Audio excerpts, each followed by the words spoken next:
Major, तुम उतना ही जानो जितनी तुम्हारी क्षमता है, उससे ज्यादा नहीं। झेल नहीं पाओगे।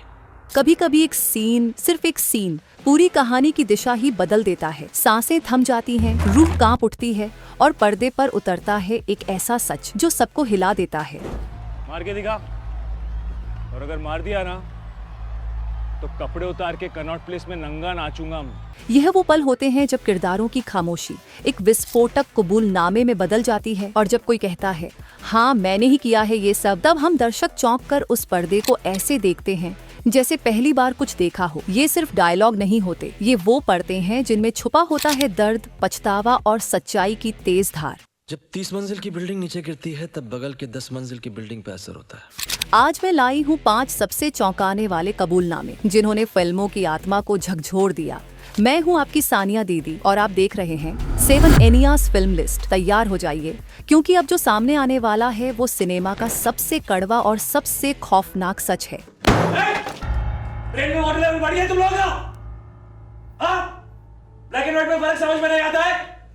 सबसे पहले डिकोड करते हैं शौर्य मूवी के उस आइकॉनिक सीन को, जिस सीन को जितनी बार देखो हर बार रोंगटे खड़े हो जाते हैं।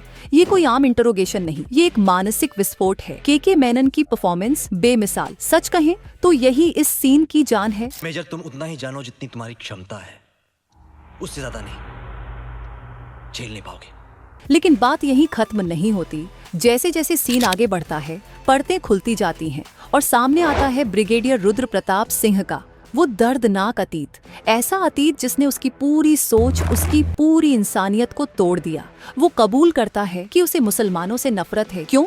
क्योंकि उसका सब कुछ उनसे ही छीन गया। उसकी माँ, उसकी पत्नी, उसकी छोटी बच्ची, तीनों को मार डाला गया। 3 नहीं, 3 जिंदगियां और एक इंसान की पूरी साइकी तबाह हो गई। 9 दिसंबर को उसने आपकी पूरी फैमिली को मार दिया। उसके शब्द नहीं, उसकी आंखें चिल्लाती हैं। ये सिर्फ एक कन्फेशन नहीं, एक चेतावनी है। जब ट्रॉमा ताकत बन जाता है, इंसान राक्षस बन सकता है। दोस्तों, शौर्य का यह सीन सिर्फ एक कन्फेशन नहीं, एक मानसिक विस्फोट था। ब्रिगेडियर रुद्र प्रताप सिंह जब इंट्रोगेशन रूम में बैठा होता है तो वो सिर्फ जवाब नहीं दे रहा होता। उसके अंदर की आग, उसकी नफरत, उसका बीता हुआ दर्द, सब बाहर आ रहा होता है। दुश्मन सिर्फ बॉर्डर के उस पार नहीं होता, घर के अंदर भी होता है। जिस ठंडे कंट्रोल से वो पूरी आर्मी को चला रहा था, उसी कंट्रोल से वो एक पूरी कम्युनिटी को मिटा देना चाहता है। और जैसे ही सवाल गहराते हैं, वो अचानक इतने गुस्से में आ जाता है कि उसका असली चेहरा सबके सामने आ जाता है। उसकी आवाज तीखी हो जाती है, चेहरा जलता है क्रोध से, और वो सब कह देता है। चीख रही थी वो, सुबह शाम दिन रात मुझे वो चीख सुनाई देती है, जो शायद उसने खुद से भी कभी नहीं कहा था। उसे पता ही नहीं चलता कि उसने कब और क्या कह दिया। और जैसे ही इंटरोगेशन खत्म होता है, वो बस उठकर चुपचाप जाने लगता है जैसे कुछ हुआ ही नहीं। लेकिन तभी कोर्ट की घोषणा गूंजती है और माहौल सन्नाटे में डूब जाता है। ये सीन दिखाता है कि कैसे एक हादसा इंसान की पूरी सोच को बदल सकता है। उसकी माँ, पत्नी और बेटी, 3 जिंदगियां जब उससे छीन ली गई तो उसके भीतर इंसान की जगह सिर्फ एक टूटी हुई छाया बची। वो समझता है कि जो वो कर रहा है वो सही है। उसके लिए ये बदला नहीं, इंसाफ है। लेकिन हकीकत ये है, वो इस फिल्म का विलेन है। और सबसे हैरानी की बात ये है कि आज बहुत से दर्शक उससे जुड़ाव महसूस करते हैं।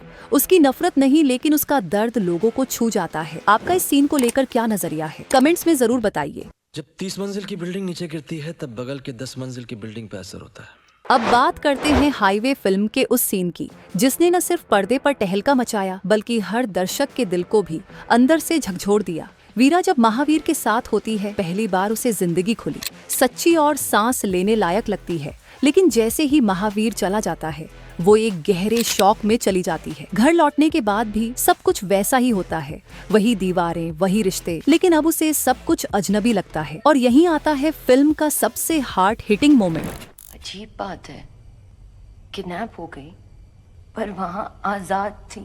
वीरा एक कन्फेशन करती है, एक ऐसा राज जिसे उसने बचपन से अपने सीने में दफन कर रखा था। वह बताती है कि कैसे उसके अपने रिश्तेदार ने उसके साथ बर्बरता की थी। इतने सालों तक दबा दर्द अब फटता है। वो बोलती नहीं, वो चीखती है। आलिया भट्ट की परफॉर्मेंस इतनी नेचुरल है कि सीन बनावटी नहीं। अपने हाथ मेरा मुंह दबाकर बंद कर देते थे ताकि मेरी चीख बाहर ना निकले।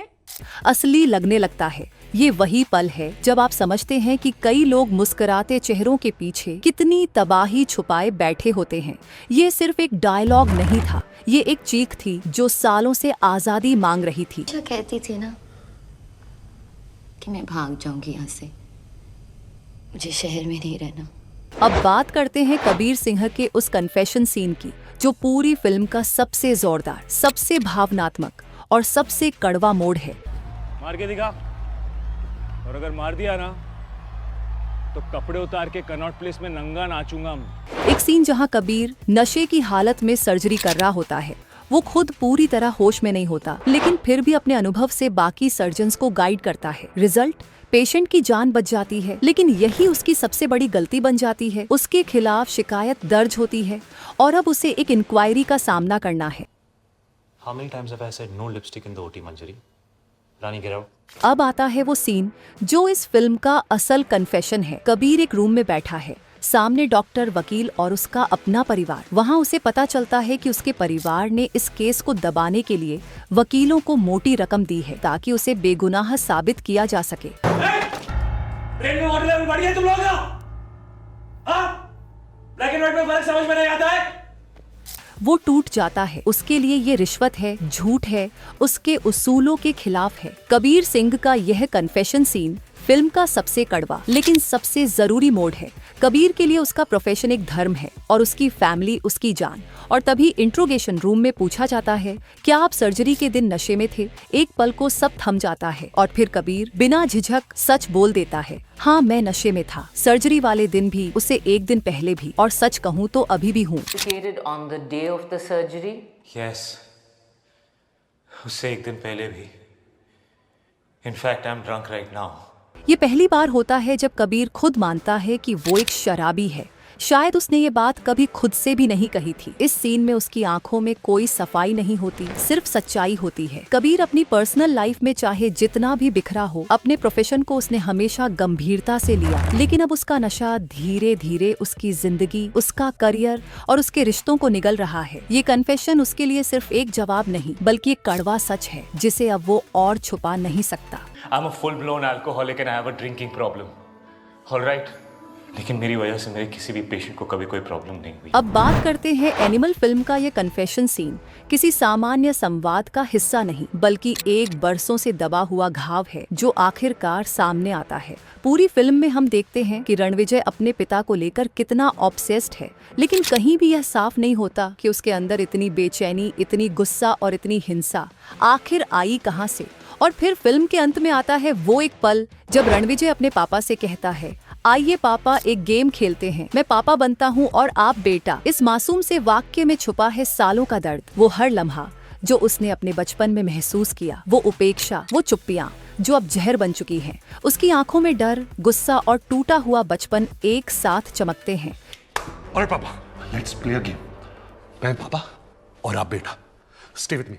पूरी जिंदगी का तो नहीं कर सकते। यही सीन दिखाता है कि उसकी आज की ट्रिगरिंग टेंडेंसीज, उसका गुस्सा, उसकी हिंसा, सबकी जड़ उस बचपन में है जहां प्यार की जगह खामोशी और दूरी मिली थी। बाप बेटे का रोल प्ले सीन, वो भी क्लाइमेक्स में, हिंदी सिनेमा में इससे पहले शायद ही देखा गया हो। ये सीन सिर्फ एक इमोशनल ब्रेकडाउन नहीं, बल्कि उस इंसान की चीख है जो बरसों से प्यार मांग रहा था। संदीप रेड्डी वांगा की राइटिंग और अनिल कपूर व रणबीर कपूर की परफॉर्मेंस इस सीन को एक अलौकिक गहराई दे देती है।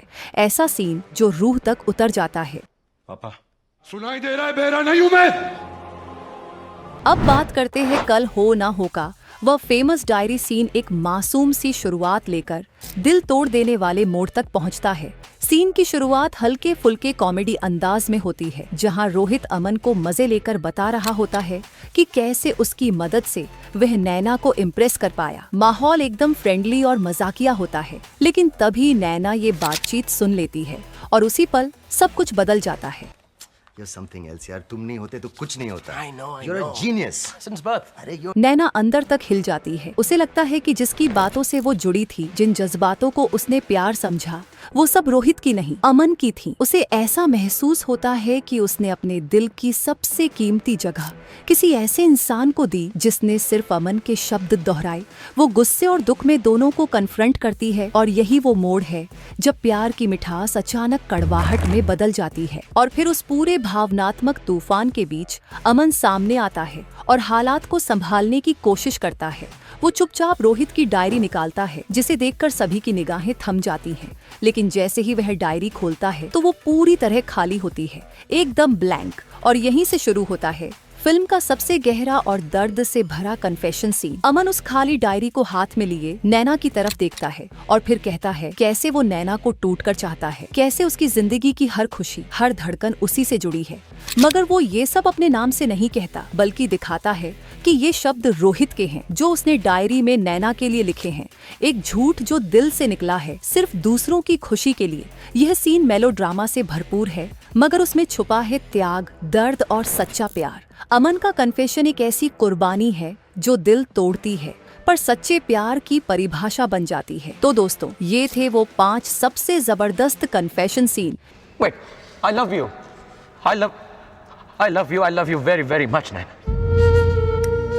जिन्होंने दर्शकों को पूरी तरह हिलाकर रख दिया। किसी ने रुलाया, किसी ने दहला दिया और कुछ ने सिनेमा की परिभाषा ही बदल दी। कन्फेशन सिर्फ एक संवाद नहीं होता, वो एक ऐसा सच होता है जो पर्दे से निकलकर सीधे दिल में दस्तक देता है। अगर आपको ये वीडियो पसंद आया हो तो लाइक करें, शेयर करें और सब्सक्राइब करना बिल्कुल न भूलें, क्योंकि 7 इनियास फिल्म लिस्ट पर आपको मिलते रहेंगे ऐसे ही और भी थ्रिल, ड्रामा और इमोशन से भरे सीन्स जो आपको सोचने पर मजबूर कर देंगे। और अगर आपने यहाँ तक वीडियो देखा है तो कमेंट में जरूर लिखिए सानिया दीदी ओपी। मिलते हैं अगले वीडियो में एक नई फिल्मी परत, एक नए रहस्य और कुछ और चौंका देने वाले लम्हों के साथ।